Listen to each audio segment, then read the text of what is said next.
Saya segan lah nak cakap sebenarnya. Apa dia, Fadli?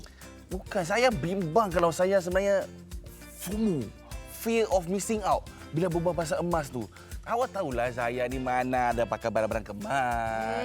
Siapa kata emas tu cuma barang kemas saja. Emas pun boleh jadi jongkong emas, emas untuk pelaburan, saham emas. Oh ya, awak buat saya teringat.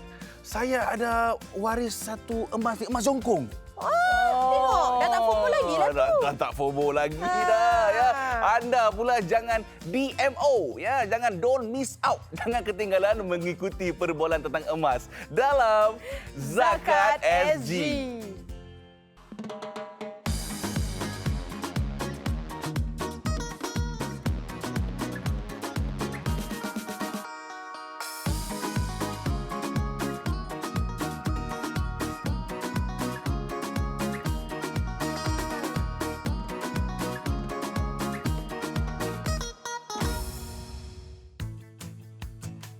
Salam ceria buat semua yang sedang menonton Zakat SG. Ya, diam tak diam, kita sudah 2 minggu melalui bulan Ramadan. Ya, dan anda sedang menonton episod ketiga musim ini. Ya, dan pasti Ramadan sudah mula bersemangat membuat persiapan menyambut raya.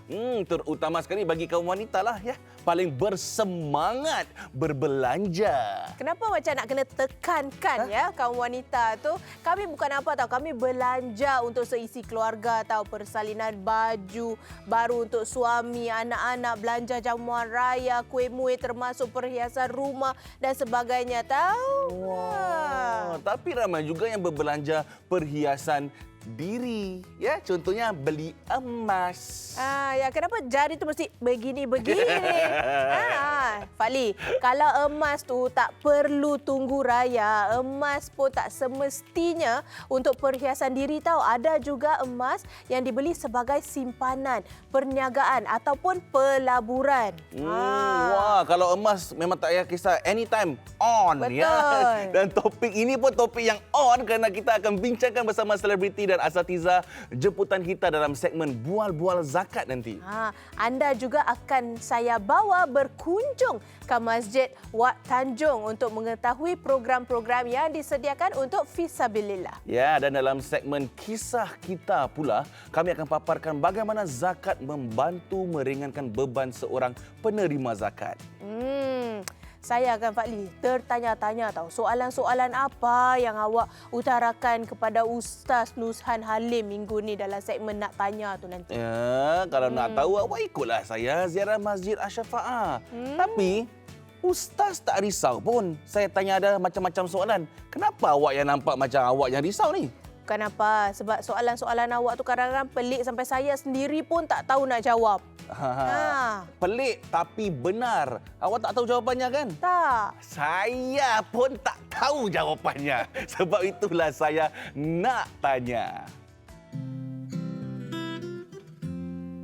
Saya berada di Masjid Asy-Syafa'ah yang dirasmikan pada tahun 2004. Mesti ramai yang tak tahu. Masjid Asy-Syafa'ah ini dibina bagi menggantikan dan menggabungkan 2 buah masjid lama, iaitu Masjid Jumaah Sembawang dan Masjid Naval Base. Tak tahu kan? Saya pun tak tahu. Baru tahu. Ada perkara lain yang saya tak tahu lagi. Sebab itu, saya nak tanya Ustaz. Assalamualaikum Ustaz. Berjumpa kita lagi ya, minggu ketiga. Betul. Ustaz, saya jalan-jalan di luar. Dah mula Ustaz. Banyak golongan-golongan muda-mudi macam saya ni. Mereka dah mula tanya soalan pada saya. Dah tanya, abang, ada tak cara untuk tunaikan zakat secara mudah, pantas, cepat? Ada tak? Tentu saja ada.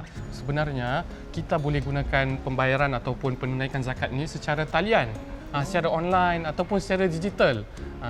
Sesuai dengan kepesatan teknologi, tapi bukan sahaja golongan muda-mudi yang gunakan wadah ini. Tapi yang di luar sana yang tanya saya, yang golongan muda-mudi Ustaz. Tapi Ustaz, ramai juga yang tahu bahawa masjid-masjid kita ni menyediakan mesin kios untuk kita tunaikan zakat secara online. Tapi masih lagi ada segelintir atau beberapa orang yang mungkin mereka rasa kaedah ini atau cara ini kurang afdal.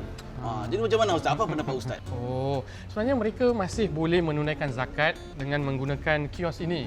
keberkatannya sama dengan menunaikan kepada amil, asalkan niatnya ada.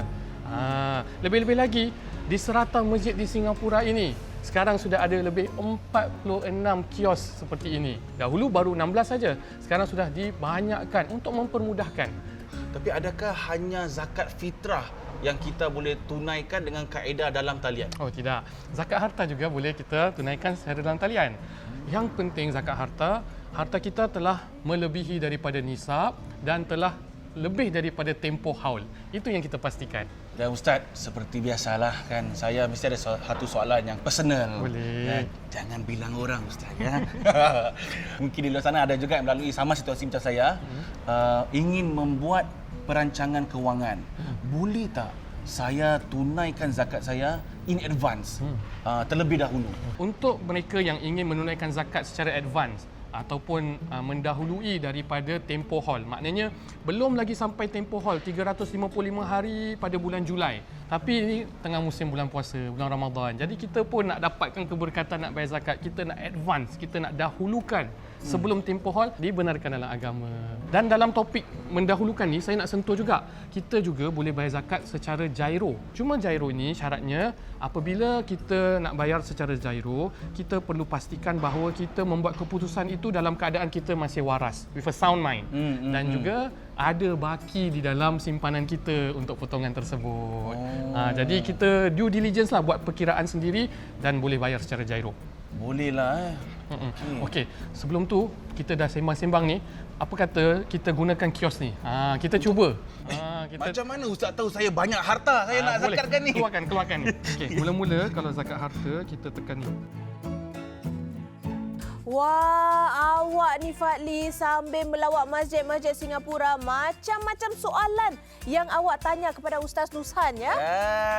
Mestilah. Sambil kita menyelam, kita minum air. Sebenarnya banyak lagi saya nak tanya. Tapi saya simpan dulu ya untuk episod-episod akan datang.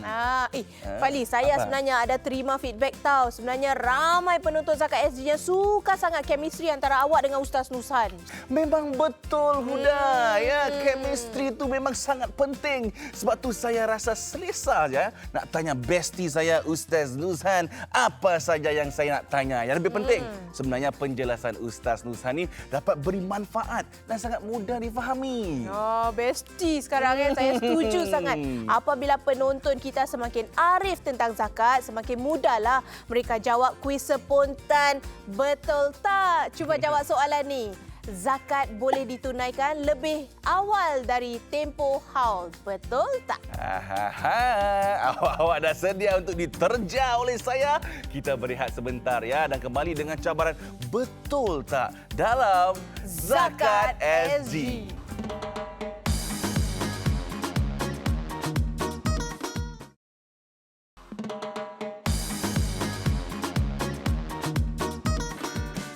Mari kita terja orang awam di sekitar kawasan ini dan tanyakan mereka soalan betul ke tak. Kali ini soalan saya agak susah sikit. Assalamualaikum kawan-kawan. Bang, you boleh bantu saya sekejap bang. Apa khabar Cik? Cik, apa khabar Cik? Baik Cik. Seorang-seorang kat sini. Pernah nampak ya Cik? Jadi saya nak tanya soalan. Boleh tanya soalan tak tentang zakat? Boleh tak kita tunaikan zakat harta lebih awal daripada tempoh haulnya? Saya rasa boleh lah. Boleh. Logically boleh lah. Tak. Kakak fikir tak boleh lah Kan? Boleh tu dengan zakat. Boleh pendapat saya lah kan. Jadi bila time tu dah sampai Lebih awal tu okey lah. Awal okey lagi baik lah kan. Tak kalang kabut kan. Betul juga tak kena apa ya. Boleh jugalah. Zakat ni bila-bila masa boleh. Bila masa boleh As lah. long kita ada kelebihan. Okey, jawapannya betul ya, betul. Boleh. Ya, tapi yang pentingnya kalau belum lagi cukup tempoh haulnya, kita tak tahu berapakah jumlah yang kita harus tunaikan. Yang penting kita kena yakin lah dengan dia punya jumlah. Pasal kadang-kadang belum tempoh haul kita tak tahu berapa kan. Okey. Biar lebih. Biar lebih. Jangan kurang. Ah. Okey, baik Cik, terima kasih. Selamat kembali menonton Zakat SG. Bukan main seronok lagi Fadli. Awak dalam segmen Betul Tak? Terja-terja orang. Itu favourite saya ya. Yang ambil bahagian pun seronok juga sebenarnya ya. Sejujurnya awak tahu tak jawapan pada soalan tadi? Sejujurnya saya tahu cuma tak pastilah.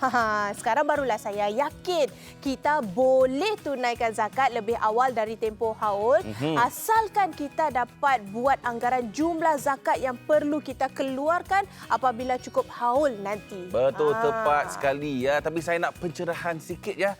Kalau kita terlebih anggaran jumlah zakat dikeluarkan tu, kita boleh anggap sebagai sedekah ya. Tapi bagaimana pula kalau kita silap perkiraan dan jumlahnya kurang sikit? Tidak ada masalah Fadli. Kita boleh tunaikan jumlah yang kurang tu sebelum tiba haul akan datang. Baguslah penjelasan awak. Awak dah pandai sekarang sudah ya. Secara peribadi, saya rasa tunaikan zakat lebih awal dari tempoh haul tu merupakan satu bentuk perancangan kewangan yang baik ya. Ya, sebab awak kuat berbelanja ke? Risau pula tiba nak tunaikan zakat nanti wang tak cukup gitu. Bukan begitu ya. Ada bulan tertentu kita memang perlu lebih belanja. Betul. Ya? Contoh bulan raya, bulan nak sambut raya, nak beli baju, nak beli kelengkapan sekolah anak-anak, dan dalam bijak berbelanja ni kita kena bijak jugalah jalankan tanggungjawab kita untuk tunaikan zakat. Itu saya setuju sekali Fadli. Dan kita tidak boleh ambil mudah soal zakat kerana ia penting untuk mengukuhkan masyarakat kita. Dan salah satu golongan asnaf yang menerima manfaat besar dari zakat adalah fisabilillah. Ayo ikut saya berkunjung dan mengikuti program-program yang disediakan untuk para fisabilillah.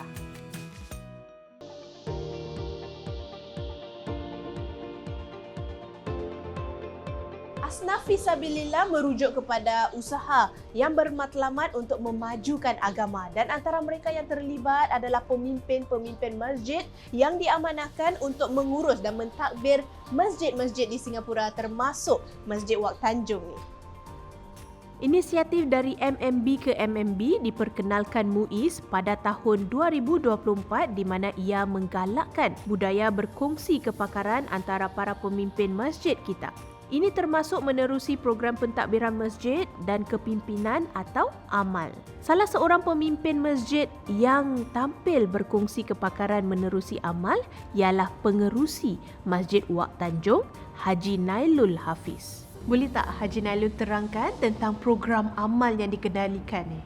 Dari segi amal ni, kita sekurang-kurangnya ada 3 atau 4 modul. Jadi satu daripada modulnya adalah termasuk kepada pengurusan keuangan supaya memastikan bahawa bukan saja ada ketelusan tetapi mengukur impak, kesan daripada penggunaan sumber-sumber yang telah diamanahkan oleh masyarakat di atas kami sebagai sukarelawan dan petugas-petugas di masjid.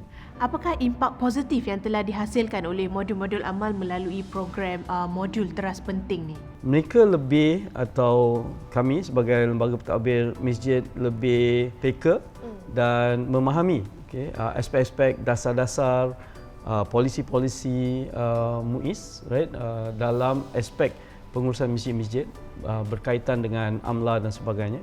Yang kedua adalah kalau kita lihat masjid-masjid juga kini mempunyai SOP dan kalau kita lihat hari ini anggota lembaga pentadbir pengurusan masjid berupaya untuk bukan saja mengikut SOP yang ada tetapi memperbaiki, menaik taraf dan merubah SOP menukut pada perjalanan perbezaan keperluan masyarakat dan perubahan suasana masa kini. Dengan usaha amal ini kita telah membangunkan satu rangkaian di antara 70 buah masjid yang mana kita saling berkongsi. Jadi bagaimanakah program amal ni boleh terus memenuhi keperluan masa depan dalam pengurusan masjid? Kita pastikan bahawa program amal itu akan terus melalui proses evolusi supaya penyesuaian akan terus berlaku. Dengan program-program yang nilai tambahannya lebih atau apa yang kita panggil masterclass. Selain dari program amal, banyak lagi program yang ditampung dana zakat menerusi asnaf fisabilillah. Antaranya ialah masterclass pengawalan keuangan masjid. Seperti amal yang merupakan sebahagian daripada inisiatif dari MMB ke MMB, masterclass ini juga dikendalikan oleh 2 orang pemimpin masjid yang merupakan karyawan dalam sektor keuangan. Mari kita bertemu Haji Said Saleh Ahmad, setiausaha dan relawan veteran Masjid Al-Abdul Razak yang telah menyertai sesi masterclass tersebut. Saya menjadi lembaga pentadbir masjid sejak tahun 1988. Sekarang mungkin sudah 37 tahun. Jadi apakah yang mendorong anda menjadi seorang ahli lembaga pentadbir masjid? Yang mendorong saya ialah untuk berbakti kepada masjid dan menolong mengurus masjid dengan lebih baik supaya masjid jadi tempat yang aman dan nyaman untuk jemaah. Saya dapat lebih mendalami pengetahuan saya dalam pengurusan kewangan masjid, terutama bila untuk menjalani SOP Mosque Financial Regulation.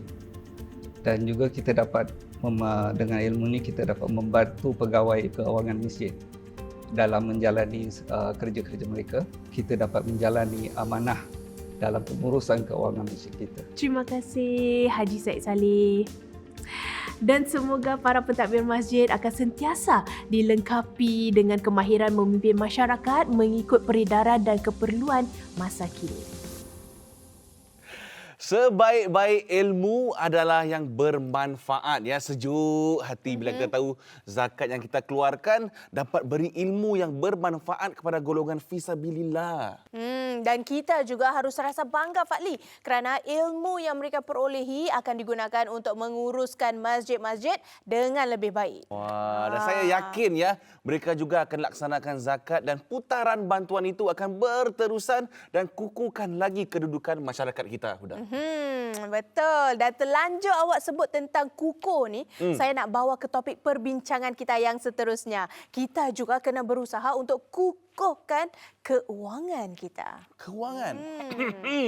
Sebab itu awak kena bijak berbelanja macam saya. Perlu ada simpanan. Wow, berkepuk-kepuk. Simpanan bukan sahaja dalam bentuk wang, Fadli. Secara peribadi, saya juga tertarik melaburkan simpanan saya untuk beli emas.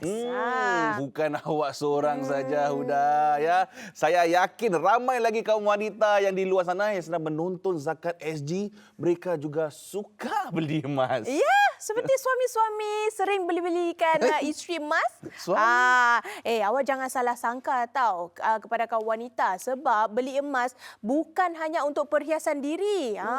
Jongkong emas boleh jadi aset tau untuk seisi keluarga, termasuk kaum lelaki. Oh, iya ke? Ya. Relaxlah, Huda. Defensif nampak saya gurau saja. Saya pun sebenarnya teruja ya dengan segmen Bual-Bual Zakat kali ini. Kerana banyak yang saya nak tanya tentang zakat emas ni sebenarnya. Saya pasti ramai penonton Zakat SG amat mengenali asatiza jemputan kami untuk episod ini. Beliau aktif mencipta kandungan dan berkongsi ilmu di media sosial. Beliau yang saya masukkan ialah Ustazah Nur Hidayah Azman. Ya, dan kita juga ada rakan artis kita iaitu seorang pelakon, hos dan usahawan, Nurfa Sari. Silakan. Selamat datang. Datang. Selamat datang Ustazah. Selamat Apa datang khabar? Nurfa Sari. Silakan duduk. Macam seronok ya tentang emas ni nanti. Ya, sebelum tu saya nak tanya Nufa. Nufa, suami anda sokong tak untuk beli emas? Sebab ada kaum lelaki ni dia macam kurang setuju sikit. Apa? Nak kenalkan saya ke apa? Saya tak ada masalah yang berapa kilo emas nak beli je.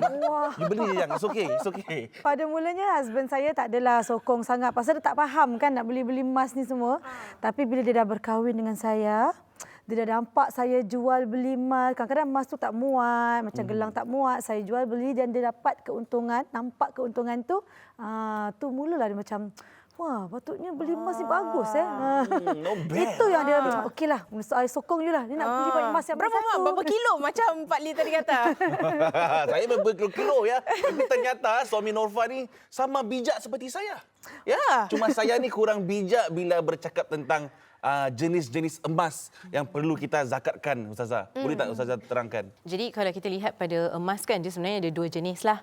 Jenis yang pertama ataupun kategori pertama adalah emas perhiasan, di mana kita gunakan setiap hari ataupun kita gunakan bagi hari-hari tertentu ataupun hari-hari istimewa. Itu adalah jenis yang pertama lah. Yang kedua pula adalah jenis emas di mana kita tidak ada niat untuk memakainya, tapi kita simpan, contohnya untuk sekadar perhiasan di rumah ataupun kita gunakan untuk dilaburkanlah. Bagaimana pula dengan zakat untuk emas yang kita miliki, Ustazah? Adakah perkiraannya tu berbeza? Untuk perkiraan ni sebenarnya kita nak kena lihat kepada 3 perkara lah. Jadi ada 3 terma yang saya nak kongsikan hari ini. Yang pertama adalah haul. Kedua adalah uruf. Ketiga adalah nisab. Haul bermaksud apabila kita memiliki sesuatu itu tapi dia dah mencecah setahun, tempoh setahun. Jadi uruf pula merupakan had pemakaian setempat yang dibenarkan. Kirakan mengikut average lah. Jadi dalam hal ini, kerana emas itu digunakan untuk dijual dan dibeli, jadi kita akan kira dia sebagai zakat perniagaan dan bukan zakat emas lah. Ustazah, memandangkan contohnya macam tadi saya katakan kita boleh bayar emas secara ansuran. Contohnya kalau saya beli jongkong emas tapi bayaran ansurannya mengambil masa selama 2 tahun. Adakah saya perlu tunaikan zakat untuk jongkong tu selepas saya selesai pembayaran emas tu? Mungkin Ustazah boleh jelaskan? Ansuran tu kena settlekan dululah, kena habiskan. Tapi pada waktu yang sama kita perlu bayar zakat. Okey Ustazah, saya ni ada satu soalan yang tricky sikit. Memandangkan saya dalam bisnes kan, kalau saya ada simpanan mungkinlah emas jongkong ke, emas baba tu ke, tapi saya nak keluarkan dan saya nak menjualnya dan saya akan duit-duit tu saya masukkan ke dalam bisnes pelaburan saya. Sebagai investment lah ataupun kita taruh dalam bisnes saya. Adakah saya harus membayar zakat emas ataupun saya juga harus membayar zakat perniagaan atau kedua-duanya sekali? Pada asalnya ataupun awalnya niat Nurfa adalah membeli emas itu untuk digunakan untuk dilaburkan dalam bisnes. Jadi disebabkan niat tersebut, kita tidak perlu membayar zakat emas tapi kita perlu membayar zakat perniagaan. Faham? Macam-macam emas ya, dah semakin rancak perbincangan kita, semakin teruja pula saya nak jadikan emas sebagai satu bentuk simpanan masa depan ya. Membeli emas ni bukan hanya pada zaman sekarang punya trend tau. Dulu ni beli-beli emas, simpan bawah katil dan sebagainya kan Ustazah. Daripada zaman nenek moyang kita lagi. Nurfa, awak sebut tentang perkara ni, saya baru teringat ya, satu kenalan saya yang mewarisi peninggalan emas. Ya, jadi Ustazah, bagaimana untuk mereka yang mewarisi emas daripada seseorang tapi bukan emas itu bukan mereka beli? Itu sebenarnya Ustazah, saya lah. Sebab arwah nyai saya banyak berikan emas lah waktu dia belikan kita kecil-kecil kan. Dia simpan, lepas tu sekarang kita dah besar dia kasih. Tapi kita tak ada niat pun nak pakai. Tapi sebab dah diberikan, dah diwariskan, kita simpan sahaja. Macam saya simpan sahaja, perlu tak saya menunaikan zakat? Jangan jawab dulu Ustazah ya, soalannya sangat bagus dan saya pasti jawapannya Ustazah akan berikan lebih baik ya. Tapi sebelum itu ayo kita ikut Huda, terja orang awam untuk segmen Betul Tak ya. Anda yang menonton di rumah boleh cuba menjawab soalan Huda.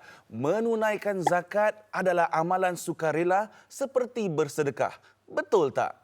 Kalau nak tahu sama ada respons anda serupa atau tidak dengan mereka yang kami tanya, temui kami selepas ini dalam Zakat SG.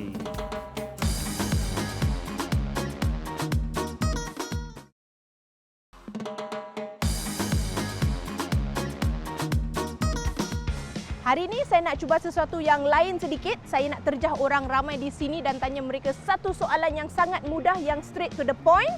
Jadi sekarang ni mari kita uji pengetahuan mereka. Ada sedap, sedap banget, sedap. Bila event tu kita nak datang? Ada apa ni? Assalamualaikum bang. Maaf ganggu Bang, bolehlah bang. Sekejap je bang. Oh, masuk TV ke ni? Ya, saya. Glamour saya. Sebenarnya ada satu soalan hari ini. Okey, soalannya adalah menunaikan zakat adalah amalan sukarela seperti bersedekah, betul ataupun tidak? Okey, tidaklah. Tidak.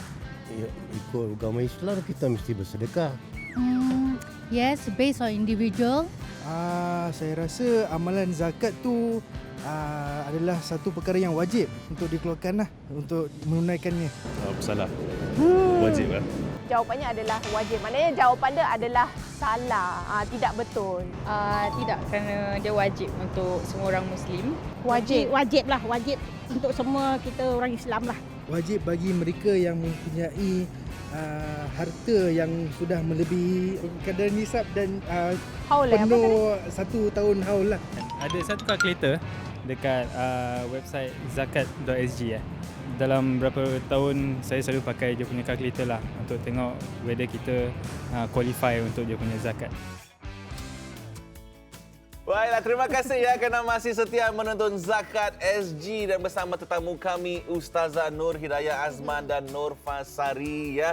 Sebelum kita teruskan perbincangan tentang zakat emas, boleh tak Ustazah anda jelaskan ya tentang soalan dalam segmen betul tak tadi? Apa perbezaan antara zakat dan sedekah? Yang pertama, zakat ia merupakan satu kewajipan dan zakat juga dilakukan supaya kita boleh menyucikan jiwa, membersihkan harta dan penerima bagi zakat adalah golongan 8 asnaf. Tapi kalau kita lihat kepada sedekah pula, sedekah merupakan suatu yang digalakkan di dalam agama dan ianya dilakukan secara sukarela. Jadi dia tak ada macam syarat-syarat ke ataupun had yang ditetapkan. Tetapi ianya boleh dilakukan atas sebab ingin meningkatkan sifat keihsanan lah dalam diri kita. Boleh kan kita boleh bersedekah kepada sesiapa sajalah. Contohnya kalau kuda nak sedekahkan saya sedikit emas pun boleh kan? Boleh kuda. Boleh. Nanti kita boleh runding lah, Ustazah, tadi sebelum kita berehat saya ada tanyakan satu soalan. Misalnya kalau kita mewarisi emas daripada macam contohnya saya daripada arwah nyai saya. Tapi emas tu saya tidak pakai ataupun tak ada niat untuk pakai pun, saya simpan sahaja. Perlu tak saya tunaikan zakat untuk emas-emas ni? Apabila kita menerima emas tersebut, kita sebagai pewaris, bila kita dah terima, kita seterusnya akan jadi pemilik emas tersebut. Jadi sama ada kita gunakan ke ataupun tak gunakan ke, sebab ia adalah milik kita, ia adalah tanggungjawab kita dan kita perlu mengeluarkan zakat lah. Kalau kita gunakan, then kita ikut yang perbincangan awal tadilah, di mana kita ikut dia punya haul, kita ikut dia punya uruf dan kalau dia mencapai perkara-perkara tersebut, dan kita keluarkan 2.5%. Ini bercakap tentang haul ya. Bagaimana pula sekiranya saya menerima emas warisan lah, ya? Bagaimana saya menunaikan zakat saya mengikut tempoh haul tu bagaimana? Daripada sejak emas itu dibeli ke atau macam mana? Kita kira haul tu daripada tarikh kita menerima emas, bukan pada tarikh pemilik sebelumnya membeli emas itu meninggal dunia. Ini berkaitan dengan pewaris yang menerima emas tu. Seandainya emas yang diterima tu dah cukup haulnya, dah cukup dia punya panjangnya lah uruf dia, tapi pewaris ni pula pasal diterima kan hadiahnya, pewaris pula tak mampu nak bayar zakat. Macam mana Ustazah? Okey, jadi apa yang kita boleh lakukan adalah untuk menjual sedikit ataupun sebahagian daripada emas yang kita terima dan kita menggunakan wang daripada penjualan itu untuk membayar zakat. Tak menyusahkan sesiapa lah begitu ya. Okey Ustazah, saya ada soalan. Ini tentang perhiasan emas milik ibu saya. Contohnya ibu saya tidak bertugas, tak ada gaji kan.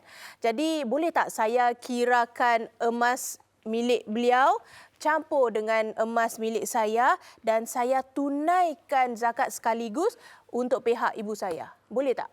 Apabila kita nak menunaikan zakat untuk pihak yang lain, kita perlu fahami bahawa kalau emas itu milik ibu, itu sebenarnya tanggungjawab ibu. Apabila emas itu milik kita, itu adalah tanggungjawab kita. Jadi siapa yang bertanggungjawab itu perlu menunaikan zakat. Tapi saya faham kadang-kadang ibu bapa kita dah tak kerja dan kemudian mereka tidak mempunyai kemampuan, mereka tidak mempunyai pendapatan ataupun kemampuan untuk membayar zakat untuk diri mereka sendiri. Jadi kita boleh bantu menunaikan zakat untuk pihak ibu bapa kita. Apa yang kita perlu lihat adalah kepada dua syarat lah. Yang pertama, sama ada ia telah memenuhi haul, uruf dan nisab yang sepatutnya. Yang kedua adalah kita mendapat keizinan yang penuh daripada ibu kita ataupun ibu bapa kita yang kita ingin membantu untuk tunaikan. Apa yang sangat membantu adalah kalau kita boleh lungsuri www.zakat.sg sebab di situ nanti bila kita nak menunaikan zakat, dia ada options lah. Kita boleh pilih sama ada nak menunaikan zakat untuk myself, untuk diri sendiri ataupun untuk others, untuk orang lain. Wah, saya rasa selepas episod ni ramai yang dah faham tentang zakat emas ni kan, saya rasa ramai akan berpusu-pusu untuk membeli emas, tak kisahlah secara online ke atau di kedai ke. Oh, kan? termasuk dirinya sendiri ke? Termasuk diri saya. Yang berapa kilo? Bukan main lagi dah kacau saya hari ini ya, Huda ya. Suka menyakat saya. Tapi terima kasih kepada Ustazah Nur Hidayah Azman atas segala pencerahan mengenai zakat emas ya, dan tak lupa juga kepada Tauqir Emas ya. Semogalah satu hari nanti ya. Nufal Sari kerana sudi luangkan masa bersama kami. Ya, dan kita juga dah banyak ajukan soalan kepada Ustazah dan juga Nova. Kali ini kami nak anda pula respons untuk soalan betul tak ni? Orang yang banyak bersedekah perlu tunaikan zakat fitrah dan tidak perlu tunaikan zakat harta. Betul tak? Nah, kita berehat sebentar dan selepas ini kita lihat apa kata orang ramai tentang soalan betul tak ini. Terus setia bersama kami dalam Zakat SG.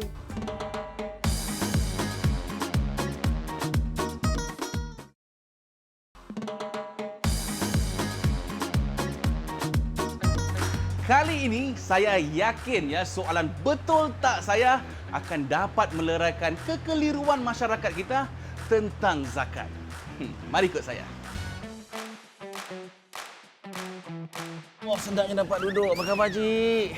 Okey, Assalamualaikum. Boleh tak kalau saya tanya soalan sikit? Seseorang yang sudah banyak bersedekah, mereka hanya perlu tunaikan zakat fitrah. Betul atau tidak? Betul atau tidak? Tidak. Saya rasa tak betul. Betul lah. Betul. Tak pernah tadi. Awak bilang tak pernah. Kena lah, kena bayar. Kena bayar? Masih kena bayar zakat harta? Yalah. Oh, tapi dia dah sedekah banyak dah, Cik. Dia dah sedekah banyak dah. Zakat lain. Oh, makcik pandai lah. Kalau zakat, harta kita yang lebih 10,000 tu, kita kena keluar 2.5, mana itu wajib. Kalau macam sedekah, kalau kita ada lebih, kita sedekah. Tak ada, kita pun tak payah sedekah. Harus nak, kalau dia ada kelebihan, dia nak zakatnya harta tu. Kalau dia ada kelebihan, dia boleh nak zakat lagi jugalah kan. Kalau dia masih mampu lagi. Sedekah itu sedekah, bang. Sedekah tu tidak dikira sebagai zakat. Jadi walaupun anda sedekah berapa pun jumlahnya, kalau zakat harta seseorang tu sudah mencukupi kadar nisab, sudah mencukupi tempoh haulnya, tetap perlu kita tunaikan zakat harta. Tak kisahlah jumlah apa yang anda sedekahkan, ya. Kembali bersama dalam Zakat SG. Ya, saya sungguh terhibur dengan gelagat-gelagat mereka yang begitu sporting ya, jawab soalan kuis betul tak? Padahal awak pun kadang-kala macam kurang pasti kan dengan jawapan kuis kita, betul tak? Amat betul sekali. Ya, sebab itulah saya selalu rujuk kepada produser Zakat SG untuk dapatkan kepastian. Sebenarnya samalah, saya pun sama juga. Bila kurang tahu, jangan malu untuk bertanya. Bila perlukan bantuan, jangan segan bersuara. Ya, seperti kisah seorang warga emas yang cekal dan baru saja sembuh tetapi berdepan pula dengan dugaan menghidap penyakit lain. Kisah yang dipaparkan dalam episod kali ini diilhamkan daripada sebuah kisah benar. Ayo tonton bersama kisah kita.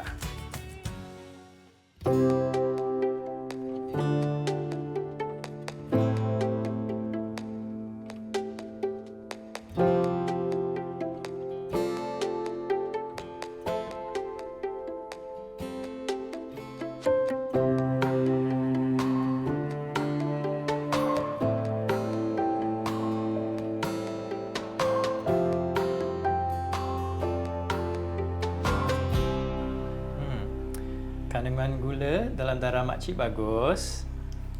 Cuma makcik kena hati-hati sikit. Tekanan darah makcik rendah. Dengar tu Kak. Kakak kena makan ikut masa. Doktor, kakak saya ni suka sikit makan. His kamu ni Rosna. Biarlah Dr. Justin ni habis cakap. Doktor jangan takut. Kalau makcik mabuk, makcik buat air teh, makcik makan biskut. Bagus kalau makcik tahu jaga diri. Tapi saya setuju dengan pandangan Cik Rosna. Lebih baik makcik makan ikut masa. Kalau tak ada selera, makan sikit pun jadilah. Okey, minggu depan makcik ada appointment mammogram. 2 minggu dari sekarang pula kita kena buat MRI dan CT scan. Doktor, boleh tak kalau makcik tak nak buat mammogram tu? Macam-macam rawatan yang makcik jalani. Itu belum lagi 2 bulan terapi. Makcik dah letih lah ulang balik ke hospital ni. Saya faham pasal makcik. Makcik dah menghadapi macam-macam rawatan dari kanser payudara, kanser tulang bahu, operasi tulang belakang, kaki. Dah bertahun-tahun makcik berjuang. Makcik patut rasa bangga sebab makcik tabah dan sabar. Makcik jangan rasa lemah semangat ya. Kena kuatkan, teruskan rawatan. Ros ada Kak. Ros akan hantar Kak. Temankan Kak buat rawatan. Ya? Doktor jangan risau ya. Nanti Cik Ros bawa Cik Ramlah buat mammogram minggu depan ya. Baik. Kalau tak ada haral, besok pagi saya datang ambil kursi roda tu kat rumah awak. Ya. Terima kasih banyak ya.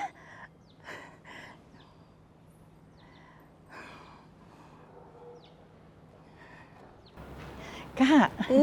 Ros. Ada kawan Ros nak sedekahkan kursi roda arwah mak dia.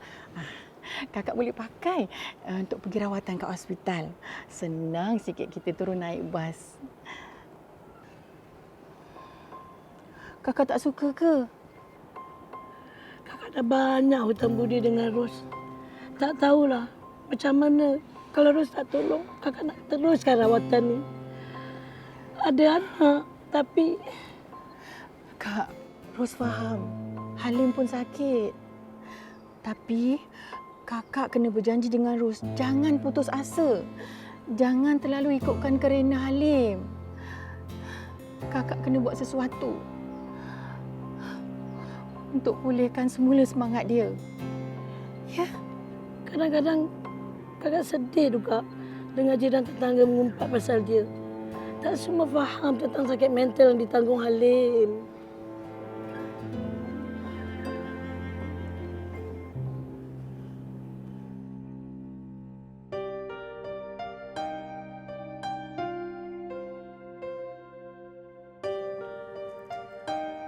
Halim, I arranged your medication nicely, okay?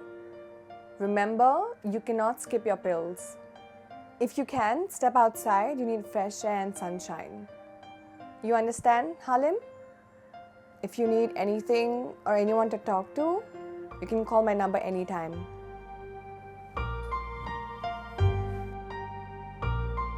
Auntie, I go first. Please make sure Halim makan ubat, okay?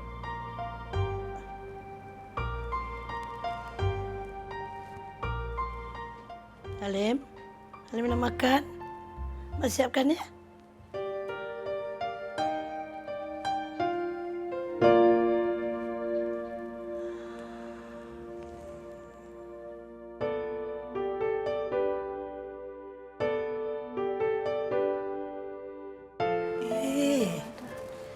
Banyaknya.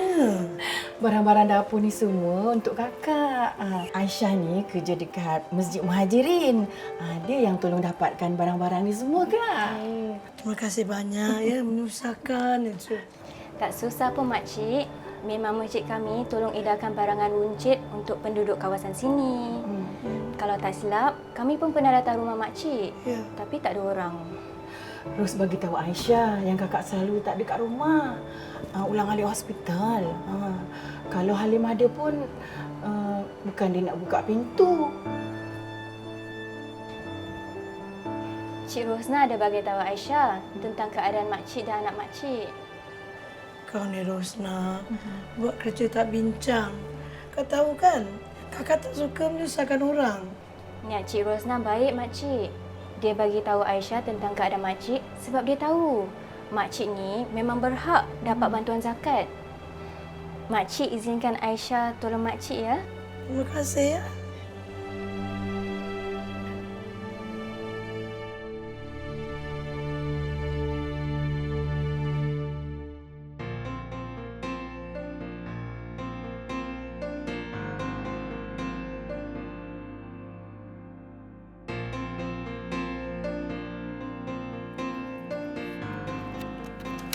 Sakit. Wah, bestnya dapat kuih kosui Kak Ramla ni. Semalam saya pergi gerai Pak Samad tu. Dia kata Kak Ramla tak hantar kuih. Bila Kak Ramla ada appointment fisioterapi, dia memang tak sempatlah nak buat kuih ni. Nak hantar kat kedai kat Pak Samad tu. Itu pun tergantung pada kesihatan kakak. Kalau kakak penat, kakak tak buat. Ni, Rosa ni banyak tolong kakak. Kakak ni, Kak Ros tolong sibuk-sibuk dan tolong rasa je. Membuatnya Kak tak pandai.